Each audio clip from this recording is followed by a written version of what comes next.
Let's see this question. Let A is equals to set of all natural numbers such that n square less than equals to n plus 10,000 and B is equals to 3k plus 1 where k belongs to natural number and C is equals to 2k where k belongs to natural number, then the sum of all elements of the set A intersection B minus C. तो इस question को करने के लिए अपने को फिर से यहाँ पे क्या देखना है, ए बी और सी पहले निकालना पड़ेगा। तो बेसिक सेट का ही यूज करना है अपने को और सम के लिए इस क्वेश्चन में अपन अरिथमेटिक प्रोग्रेशन का यूज करेंगे। तो सम ऑफ एपी आना चाहिए, sum of AP and basic definitions of set, basic definitions from set, दो चीजों का यहाँ पे यूज होना है। ठीक है, तो स्टार्ट करते हैं इस क्वेश्चन को। ए क्या है अपने पास, अब ए के लिए रूल है, सेट ए लिखने जा रहे हैं अपन, तो सेट ए लिखने के लिए अपने पास रूल है n square less than equals to n plus 10,000। तो n into n minus one, इस n को इधर लेके आऊंगा तो ये क्या हो जाएगा, 10,000 से छोटा होना चाहिए। अगर मैं n की वैल्यू 100 लेता हूं तब तो ठीक है, लेकिन 101 लूंगा तो दिक्कत हो जाएगी। इसका मतलब n की value less than equals to 100 होनी चाहिए, ठीक है ना। n की value less than equals to 100 and n belongs to natural number है, इसलिए सेट a क्या आ जाएगा, सेट a आ जाएगा 1 2 3 4 एंड सो ऑन 100। ठीक है, सिमिलरली सेट b को लिखने जा रहे हैं अपन, तो b के लिए अपने को पता है कि 3 का मल्टीपल में 1 ऐड करते जाना है। तो मतलब क्या आ जाएगा, अगर k की वैल्यू नेचुरल नंबर लेनी है सबसे पहले 1 लेंगे, तो 3 1 4 फिर 7 फिर 10 फिर 13 एंड सो ऑन जाता जाएगा।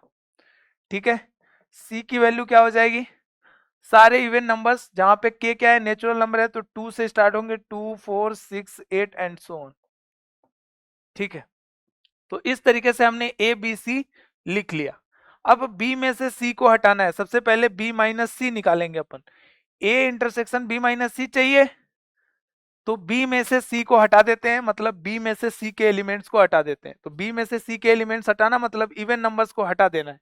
तो सबसे पहला क्या आ जाएगा 7, फिर आएगा 13, फिर आएगा 19, मतलब एक AP बनती हुई दिख रही है।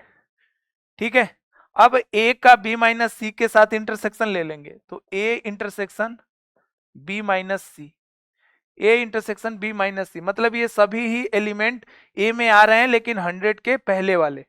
तो 7 13 19 25, बताइए 7 और 6 ऐड किया तो 13 6 19 25 31 एंड सो ऑन, लास्ट में क्या आना है 6 के मल्टीपल प्लस 1 आ रहे हैं, तो 96 प्लस 1 97, लास्ट एलिमेंट ये आ गया। ये अपने को a इंटरसेक्शन b माइनस सी मिल गया है। ये जो मिला है अपने को ये क्या है, a इंटरसेक्शन b माइनस सी। अब a इंटरसेक्शन b में इन सभी एलिमेंट्स का सम बताना है, तो अपने को पता है कि AP दिख रही है यहाँ पे, तो AP के सम का फॉर्मूला क्या है, अगर फर्स्ट एंड लास्ट टर्म पता हो, फर्स्ट एंड लास्ट टर्म अपने को अगर पता हो तो AP के सम का फॉर्मूला क्या होता है, n/2 a प्लस l, मतलब total number of terms n, first term a और लास्ट टर्म l, तो n/2 a प्लस l से अपने को सम मिल जाता है। तो रिक्वायर्ड सम कितना हो जाएगा, रिक्वायर्ड सम हो जाएगा, required sum that will be equals to n/2 a plus l। Total number of terms कितनी है 96 से एक ज्यादा है जस्ट, तो 16 टर्म्स है, तो 16/2 a हो गया 7 और ये हो गया l हो गया 97, तो 104/2 8 इंटू 104, तो 832। So 832 is the final answer. तो कौन सा ऑप्शन करेक्ट है, बी ऑप्शन, 832 इस क्वेश्चन का फाइनल आंसर होगा, तो option B is the correct option. Okay.